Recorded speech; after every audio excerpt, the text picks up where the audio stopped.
Assalamualaikum warahmatullahi wabarakatuh dan salam sejahtera. Mekar seroja, tampuk berduri, merah sesaga, dambaan dara. Lili Hanamiti Rozaini empunya diri, menyampai ilham santun bicara. Saya pelajar tahun 5 di Sekolah Kebangsaan Setia Alam, Shah Alam, Selangor. Saya gemar membaca buku di waktu lapang dan bercita-cita untuk menjadi seorang ahli perniagaan. Kejayaan hidup biasanya dikaitkan dengan kejayaan akademik semata-mata. Namun kejayaan hidup yang sebenarnya adalah keseimbangan antara akademik, aktiviti riadah serta aktiviti hobi yang kita lakukan. Novel kegemaran saya yang berjudul OMG A+ ini ada kisahnya. Buku ini dikarang oleh dua orang sahabat karib iaitu Ain Maisarah dan Haziq Rizwan. Buku ini diterbitkan oleh syarikat Limbu Sendirian Berhad pada tahun 2017. Buku ini mempunyai 115 halaman dan terbahagi kepada 10 bab dengan jalan cerita yang menarik dan membuatkan pembaca tidak sabar untuk menghabiskan setiap bab. Apa yang terlintas di fikiran anda apabila membaca tajuk buku ini? Peperiksaan? Ulang kaji? Persaingan dengan rakan-rakan sekelas? Ya, saya juga mempunyai fikiran yang sama semasa ingin membeli buku ini dahulu. Namun begitu, terdapat beberapa perkara lain yang saya akan kongsikan. Buku ini mengisahkan tentang seorang gadis bijak yang bernama Rania yang sering mendapat tempat teratas dalam setiap peperiksaan di sekolah. Jadual hidupnya hanya dipenuhi dengan belajar tanpa diselangi dengan aktiviti lain seperti beriadah, menonton televisyen dan hobi untuk mengisi masa lapang. Ini ditambah pula dengan sikap bapanya yang hanya mahu Rania mendapat A+ dalam setiap mata pelajaran.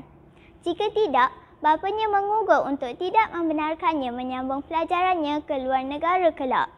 Namun, keadaan berubah setelah kehadiran Didi yang merupakan pelajar baru yang tidak kurang hebatnya berbanding Rania.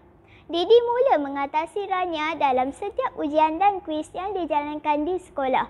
Rania mula merasa tergugat dan tertekan serta mula memikirkan teknik-teknik jahat untuk memintas Didi. Rania telah cuba meniru di dalam peperiksaan. Sepandai-pandai tupai melompat, akhirnya jatuh ke tanah jua. Rania akhirnya ditangkap meniru oleh guru yang bertugas dan dikenakan tindakan tata tertib.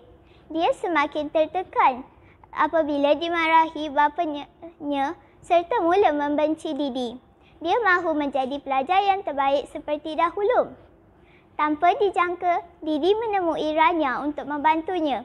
Didi menyatakan hasratnya untuk berkawan baik dengan Rania dan ingin belajar bersama-sama.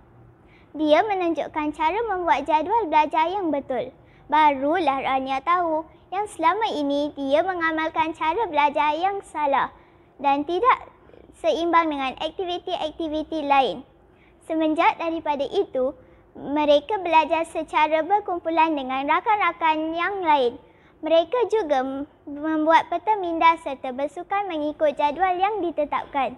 Akhirnya, Rania dan Didi memperolehi 10 A+ di dalam peperiksaan CJ Pelajaran Malaysia serta sama-sama ditawarkan beasiswa untuk melanjutkan pelajaran ke luar negara.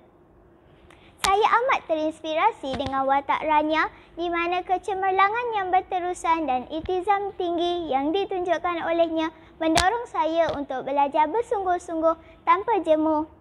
Kejayaan yang dicapai oleh Rania dan kawannya adalah sesuatu yang membanggakan. Selain itu, sikap positif dan nilai persahabatan yang ditunjukkan oleh Didi juga wajar dicontohi oleh semua pelajar.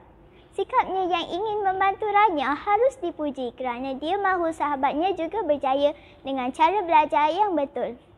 Didi tidak sombong dan tidak lokek untuk berkongsi teknik belajar yang betul kepada Rania.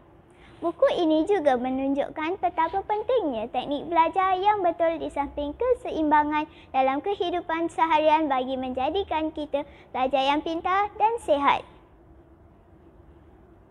Dengan mengamalkan keseimbangan ini, hidup kita akan teratur dan tidak akan mengalami tekanan.